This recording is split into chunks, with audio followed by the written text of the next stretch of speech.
Je suis Jean-Luc Romero, président de l'Association pour le droit de mourir dans la dignité. En France, on meurt très mal.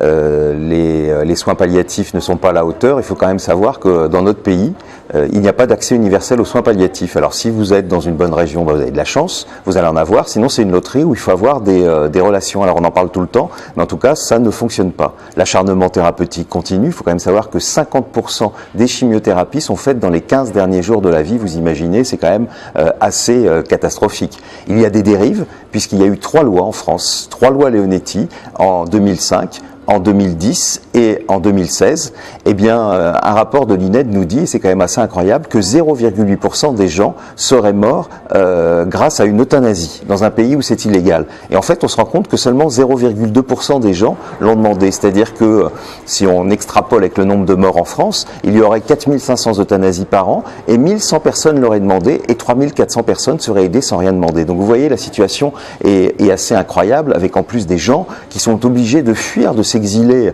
à l'étranger pour mourir dans la dignité, en Suisse, en Belgique. On a beaucoup entendu encore parler récemment d'Anne Baer, mais en même temps c'est toujours les plus riches qui peuvent faire ça. C'est comme à une époque, des femmes pouvaient fuir pour se faire avorter, et puis les autres, eh ben, elles restaient ici, elles voyaient les faiseuses d'anges, certaines en mouraient, ou avaient des conséquences toujours. Eh bien nous c'est la même chose, ceux qui peuvent vont à l'étranger, ceux qui ont les moyens, et puis les autres, ils se suicident, et ils se suicident d'une manière violente, et c'est pour ça qu'à l'Association pour le droit de mourir dans la dignité, on se bat pour avoir une loi qui, d'un côté, permet l'accès universel aux soins palliatifs, qu'on arrête d'en parler, qu'on mette l'argent. On met beaucoup d'argent sur le début de la vie et on a l'impression que quand on est en fin de vie, on n'est plus un citoyen. Eh bien, il faut que chacun puisse, s'il le souhaite, bénéficier de soins palliatifs. Et puis de l'autre côté, parce qu'on sait que les soins palliatifs, ça ne résout pas tout et que des gens ne veulent pas aussi y aller, c'est leur choix.